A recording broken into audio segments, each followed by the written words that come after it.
ये एक सवाल ऐसा था जो मुझसे मुंबई में एक हुसैनी ब्राह्मण ने किया कि हुसैनी साहब आप ये बताइए कि हुसैन तो मालिक कायनात थे, जानशीन रसूल थे, दुनिया में जहां चाहते चले जाते, आखिर उन्होंने हिंदुस्तान ही आने का क्यों जिक्र किया? अच्छा, वो दत्त फैमिली से थे, मशहूर फैमिली है वो, मैं यहां से नाम नहीं लेना चाहता, अभी नाम लूंगा सब कहेंगे कि जी उनका नाम मिंबर से ले दिया, मगर अच्छी बात किसी ने भी कही हो वो बयान करनी चाहिए।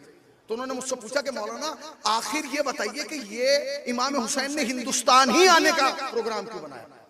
मैंने कहा भाई मुझे नहीं पता, आप बताइए। कह लेंगे नहीं नहीं, मैंने कहा नहीं मुझे नहीं पता, मैंने नहीं पढ़ा तारीख में। तो उन्होंने मुझे एक बात बताई, कह लेंगे सुनिए, जो ईरान का बादशाह था वो पारसी था, उसकी दो बेटियां थी, एक बड़ी एक छोटी।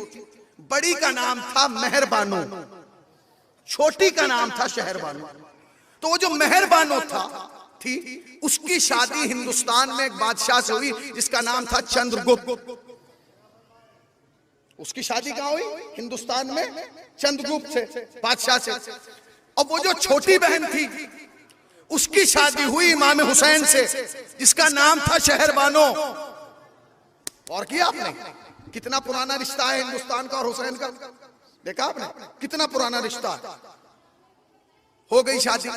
जब इमाम हुसैन को मदीने से निकलना पड़ा तो इमाम हुसैन ने बहुत सारे लोगों के लिए खत लिखे। हमने तो एक ही खत सुना है ना कल जनाब हबीब का, सारे खत मौला इमाम हुसैन ने खुद लिखे, मगर एक खत सैयद सज्जाद ने लिखा।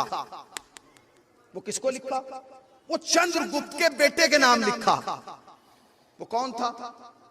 वो जनाबे, क्या हुआ क्योंकि जनाबे सैयद सज्जाद हैं शहरबानो के बेटे, अब जो मेहरबानों का बेटा होगा वो आपस में क्या होगा? भाई हो गए है? क्या हुए भाई? तो उन्होंने उसके नाम, जो तारीख में उन्होंने नाम बताया, जो मेरे जहन में शायद समंदरगुप्त कुछ करके ऐसा नाम है, हाँ समंदरगुप्त नाम से उसको याद किया गया, खत लिखा गया। वो उस वक्त यहाँ बादशाह था। तो इमाम सज्जाद ने उसे लिखा कि हम मदीना निकल छोड़ के इराक की तरफ जा रहे हैं और शायद मुश्किल है अब हमारा वापस आना, लिहाजा हमारी मदद के लिए तुम चले आओ। तो उसने फौरन यहां से एक लश्कर तैयार किया और तैयार करने के लिए इराक रवाना कर दिया।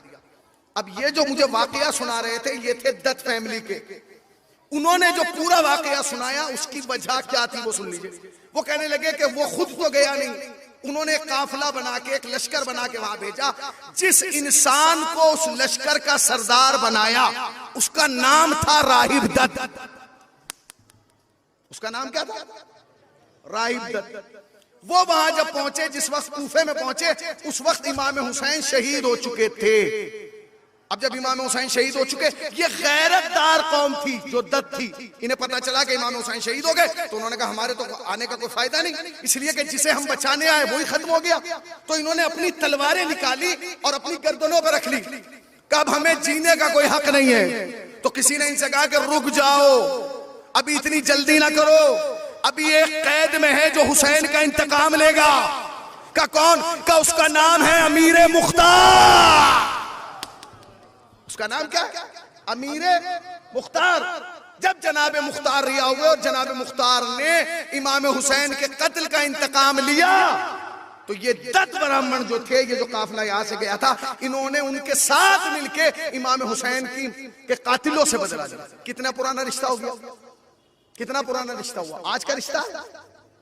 अब मैं एक जुमला कहना चाहता हूं।